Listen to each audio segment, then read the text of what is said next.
ایک بات اور بھی ہے، وہ بھی بڑی ضروری ہے. آپ نے کہا کھیتی باڑی نہ کریں، مکان نہ بنائیں.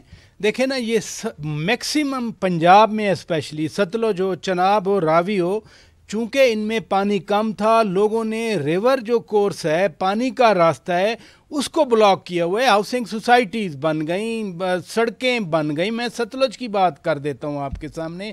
یہ تو کم از کم پورا سال ہوتا ہے، 365 ڈیز ہوتے ہیں. یہ تو ہم کر سکتے ہیں نا کہ جو نیچرل کورس آف واٹر ہے اس کے راستے تو صاف کروا لیں.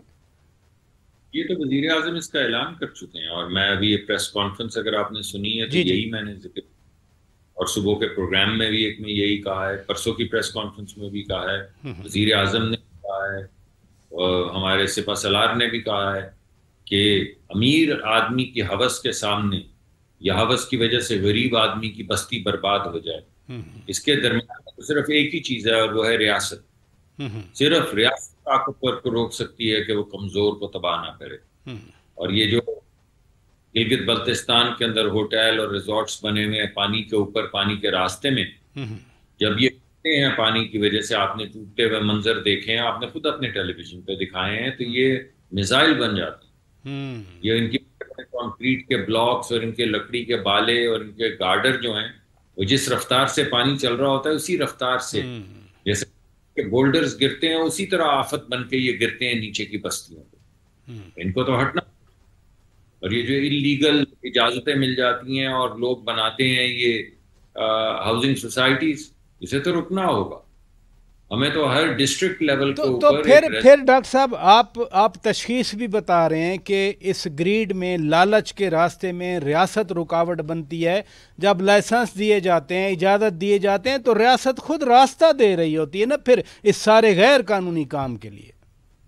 میں نے تو آپ کو کہا ہے کہ یہ لیڈ کیپچر ہے اس ملک میں تو آپ کو کہتا ہوں یہی بات وزیر اعظم نے کہی ہے، یہی جو ہے وہ ہمارے سپہ سالار نے کہی ہے. اور آپ کو ایک دفعہ نہیں، کئی مرتبہ پچھلے ایک مہینے میں کہا ہے کہ اب ریاست کھڑی ہے، ریاست ان لوگوں کے راستے میں کھڑی ہوگی اور یہ چیزیں نہیں ہونے دیں گی. اور انہوں نے کہا ہے، گلگت بلتستان کی پوری اسمبلی میں کہا ہے کہ کوئی بھی لیگل جو بنی ہوئی تجاوزات ہیں، جو ہوٹل ہیں، جو بڑے بڑے ریزورٹ ہیں، یہ ختم کیے جائیں گے. جس کے مرضی ہو، جتنا مرضی طاقتور ہو. کیا ریاست سے زیادہ طاقتور ہے؟ ریاست سے کوئی زیادہ طاقتور نہیں. تو اس سلسلے میں کوئی باقاعدہ پلاننگ، کوئی ایکشن پلان، کیونکہ سروے ہوں گے، سروے میں پھر لوگ پہنچ جائیں گے، سروے میں پھر ڈائیورژن ہو جائے گی، کوئی کنکریٹ ایکشن پلان بن رہا ہے؟ ہدایات دی جا چکی ہیں کہ جہاں جہاں تجاوزات ہیں، کراچی ہو، گلگت بلتستان ہو، وہ سیالکوٹ ہو، لاہور ہو، وہ جھنگ ہو، ملتان ہو، قصور ہو، ہر جگہ پہ صفایا کیا جائے گا؟ گلگت بلتستان میں تو میرے سامنے حکم نامہ جو ہے اس کا اجرا ہوا تھا.